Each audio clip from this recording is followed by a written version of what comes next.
Hola, muy buenos días, amigos de la Fundación Club de la Libertad. Agradezco mucho la invitación para conversar un poco sobre la dolarización en Panamá. Panamá este año cumplirá 120 años de estar dolarizado, 121 años en febrero del 2024. Y creo que es una experiencia valiosa para todos los que están mirando esa posibilidad. Me referiré principalmente a 4 ideas. Primero, ¿cuáles han sido para Panamá los beneficios de la dolarización? La dolarización como una condición necesaria, mas no suficiente para mantener un sistema financiero estable. Tercero, ¿por qué la dolarización requiere un mínimo de políticas económicas?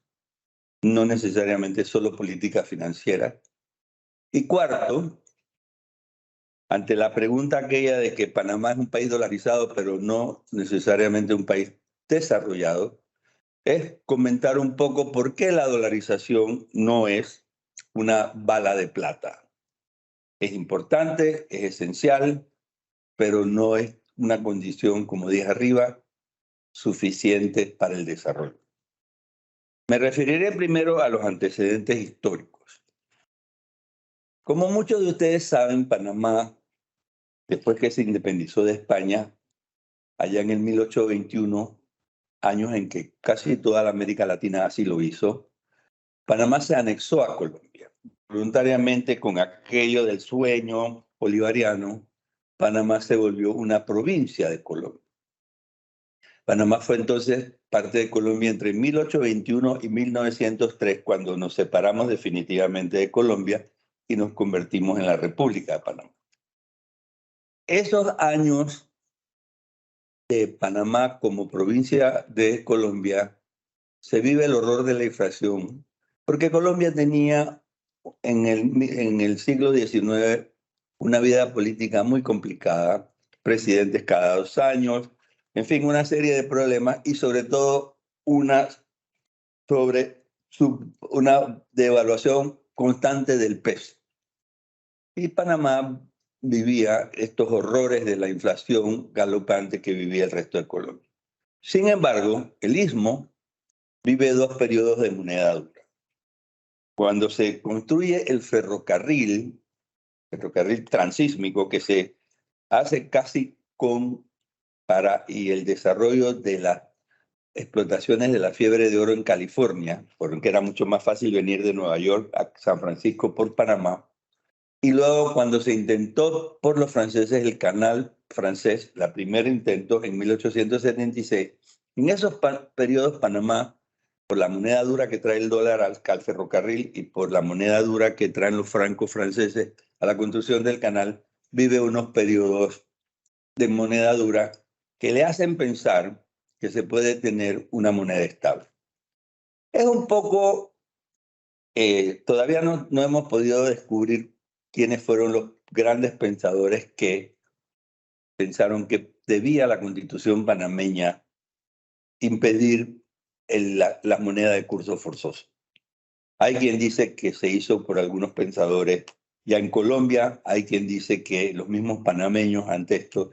Lo cierto es que Panamá consagra, cuando se independiza de Colombia en 1903, en 1904, recién pasada la independencia, hace su primera constitución y en el texto constitucional de 1904, en el artículo 117, aparece este artículo que yo lo considero no solamente bien escrito, sino muy lindo desde el punto de vista de los libertarios.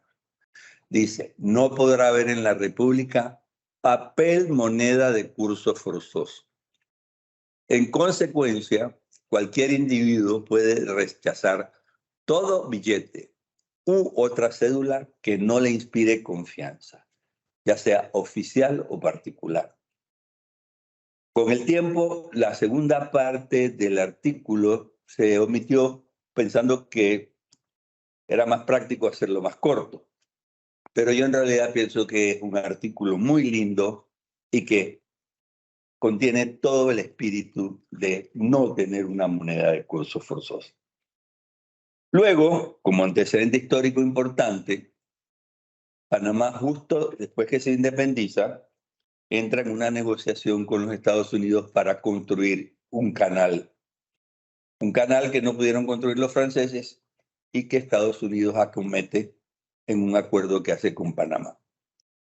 Pero Estados Unidos se acercan a Panamá y le dicen, mira, el presupuesto tuyo va a ser, no sé, 400,000 pesos, pesos panameños de aquel tiempo, y nosotros aquí construyendo este canal vamos a gastar unas cantidades mucho más grandes de dinero, posiblemente que todo tu presupuesto.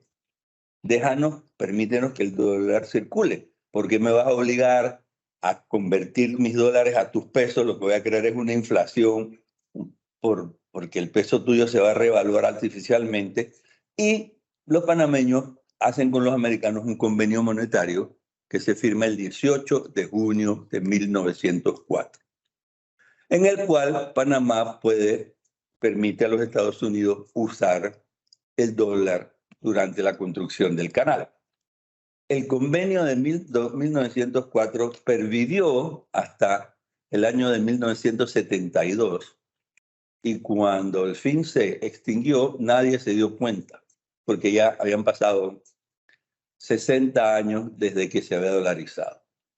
Entonces, lo que hace Panamá en 1904 es que hace una ley donde declara al dólar moneda de curso legal, más no una moneda de curso forzoso. Creo que el resto es historia. Y aquí me quiero referir precisamente a algunos de los beneficios más importantes.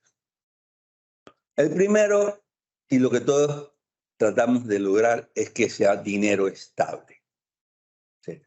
Al no tener nosotros la posibilidad de emitir moneda, estamos sujetos a lo que esa moneda fluctúe respecto a quien la emite, pero no tiene el país ninguna capacidad de modificar. Eso lo que ha resultado en el tiempo son tasas de inflación bajas, porque no hay una oferta monetaria excesiva, sino que se autorregula, que lleva a tasas de interés estables en el sistema financiero, con lo que el país ha tenido siempre una confianza importante en los flujos futuros y créditos de largo plazo estables. Los panameños nos gusta jactarnos de que en este país es muy fácil conseguir hipotecas a 30 años. 25, 20 años, un ciudadano puede ir y conseguir hipotecas para su residencia. Las tasas, hay algunas que son subsidiadas para ayudar a los más pobres, pero las tasas son tasas de mercado, y hoy día, con todos los intereses, etcétera, una hipoteca a 30 años para una residencia de clase media puede tener un costo anual de hipotecas de entre 5,5% a 7% dependiendo de la institución bancaria. Y lo importante no es tanto la tasa, sino que probablemente si uno mira a través del tiempo, las tasas se da cuenta de la estabilidad. Porque a pesar de ser un país chico, dolarizado, los bancos no tienen un problema. Porque si yo mañana quiero cancelar mi hipoteca porque me quiero ir a otro banco, simple y sencillamente la pago, pero quien cancela mi hipoteca recibe los dólares, y los dólares no salen del sistema porque otro banco me va a dar a mí la hipoteca de alguna forma. La forma más notoria que he encontrado yo de mostrar los beneficios de la dolarización está justamente en ver la inflación de Panamá. Este es un cuadro viejo que lo hicimos cuando en el 2003, hasta el 2003, cuando en el 2004 celebramos el centenario de la dolarización.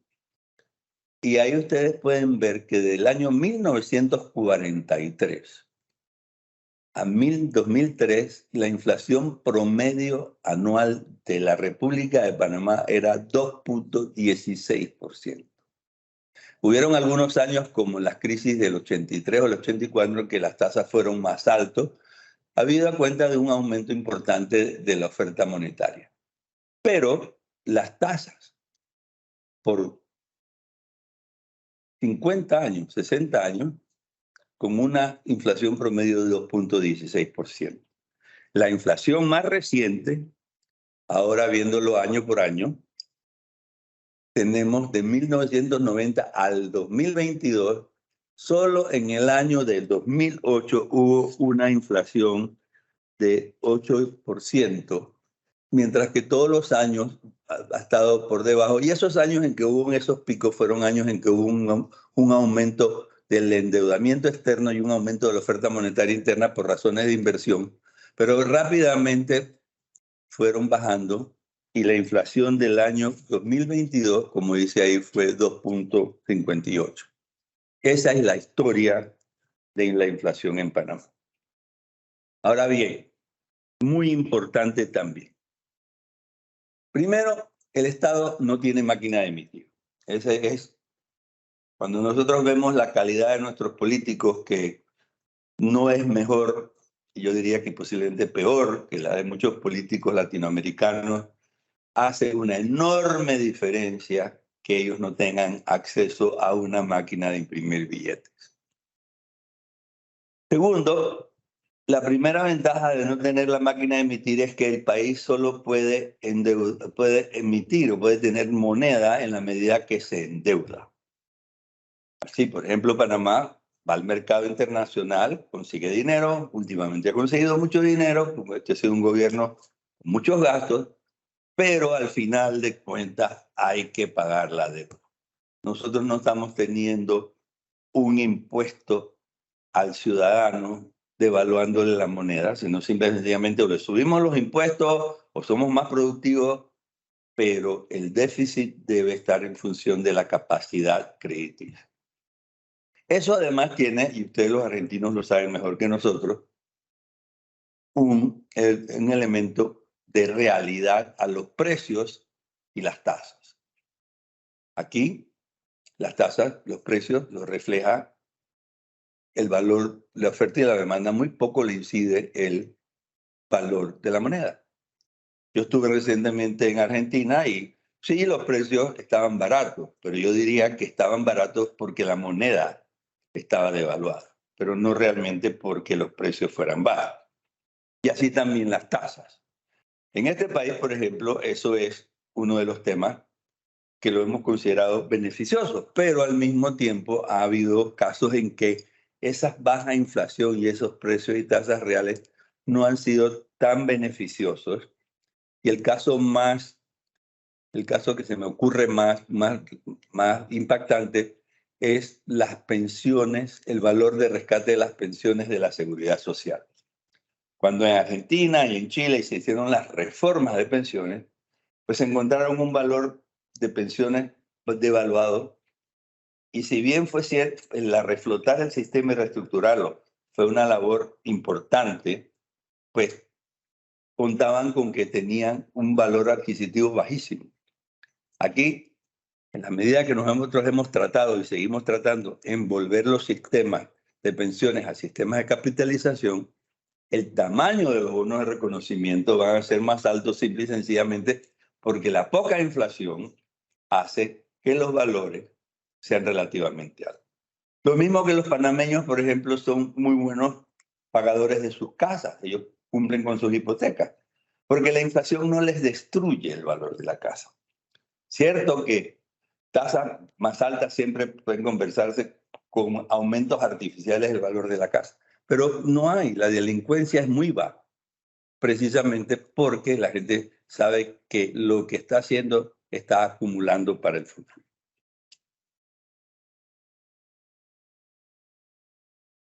¿Cuáles problemas tiene la dolarización?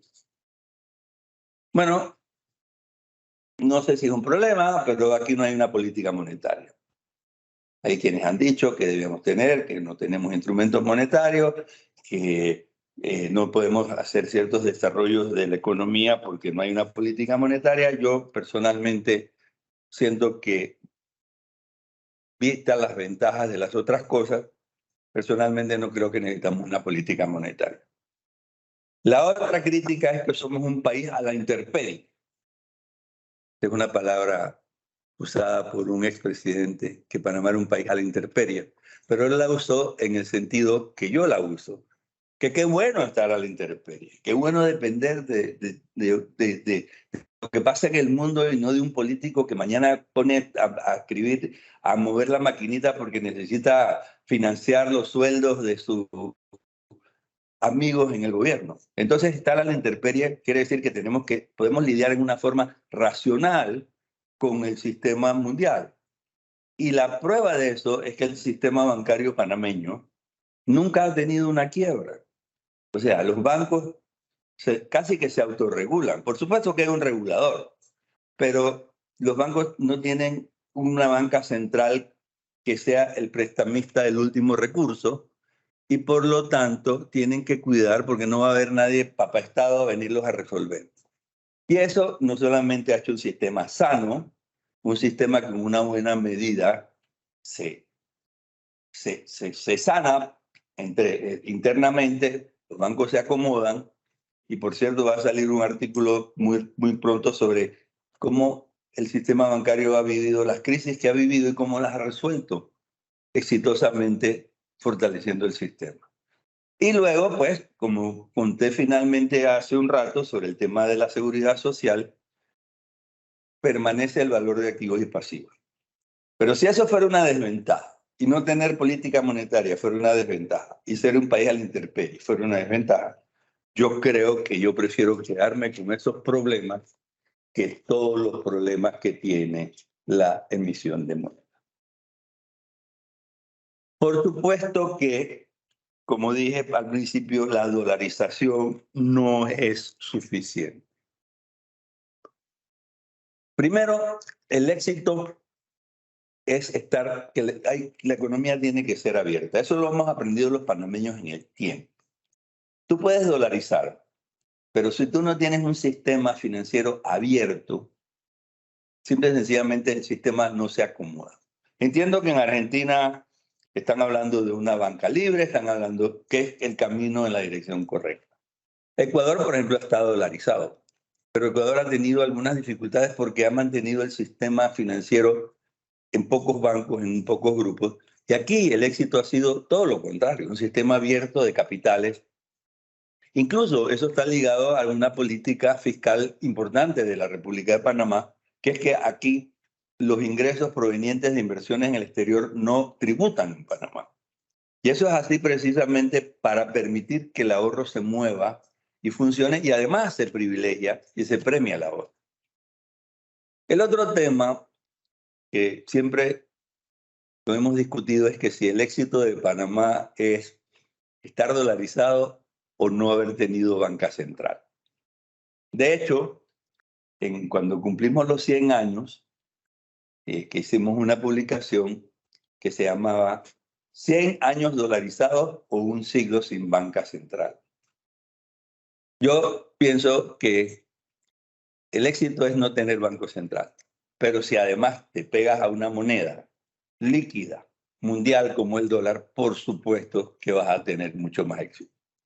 Y como dije al principio, un sistema abierto, competencia en iguales términos, pocas barreras de entradas, pocas barreras de salida. Aquí entran al sistema financiero bancos, sí, claro, hay el regulador que te pide todos los papeles, pero no es un sistema y el sistema incluso no está concentrado. Hay bancos más grandes, pero el índice de concentración entre 43 bancos que hay es bastante bajo. Y eso es parte de la muestra de la salud del sistema. Los bancos ven por sus reservas, ven por su liquidez y eso hace que se manejen bien y el propio sistema genera los dólares y diversifica los riesgos.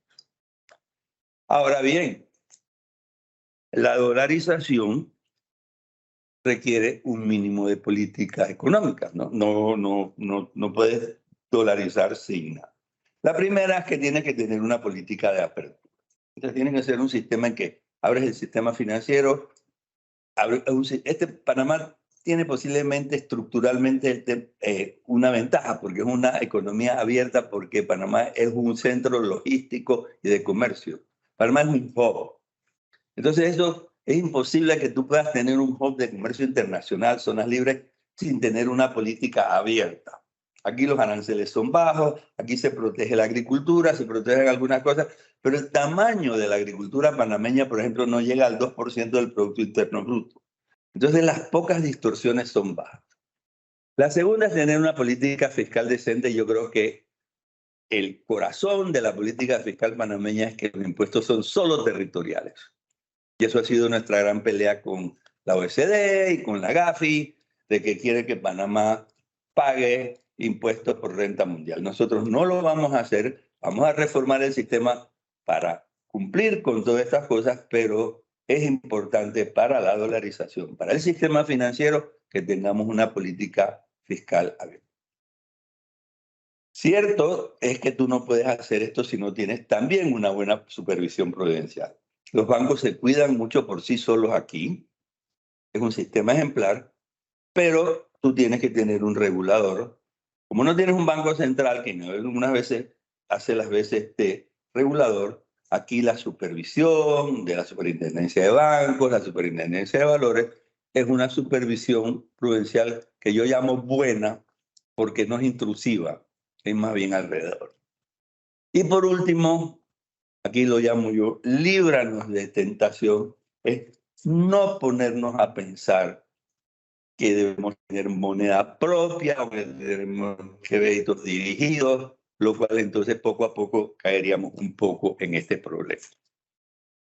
Finalmente, quisiera referirme a lo que yo llamo la dolarización no es dinero, no es bala de plata. En otra presentación similar, yo tenía una filmina que decía, y si Panamá es esta belleza, ¿por qué Panamá es pobre? Bueno, Panamá no es un país desarrollado porque la dolarización hace ciertas cosas, pero no hace otras. La dolarización puede mitigar problemas monetarios, pero no los resuelve. O sea, un poco me acuerdo de haber oído a Javier Milei decir que parte del problema en Argentina era que todos los problemas, por ejemplo, los problemas laborales, los monetizaban, todos lo trataban de resolver con una política monetaria. Bueno, aquí no tenemos cómo resolverlo con una política monetaria, pero pensamos que lo podemos poner con una política monetaria, pero hay que tener políticas laborales de competitividad eficiente. Segundo, la dolarización no sustituye unas políticas de apertura ni comercial ni tecnológico, ni los problemas de los derechos de propiedad y la justicia, ni mucho menos el gigantismo y la arbitrariedad del Estado. Panamá, nosotros la comparamos con Singapur, midiendo los índices de libertad económica. Panamá tiene como Singapur un sistema monetario muy bien, tiene un sistema bancario muy bien, pero a la hora que tú mides derechos de propiedad, sistema judicial, Panamá se va rezagando, precisamente porque los panameños tenemos el dólar, pero tenemos que resolver otros problemas inherentes al desarrollo y el crecimiento. Muchísimas gracias por esta oportunidad y les puedo dar mi correo si me quieren escribir para cualquier consulta. El correo es diablo, como el diablo, 946@gmail.com. Muchísimas gracias. Gracias, Alberto, por la oportunidad y muy buenas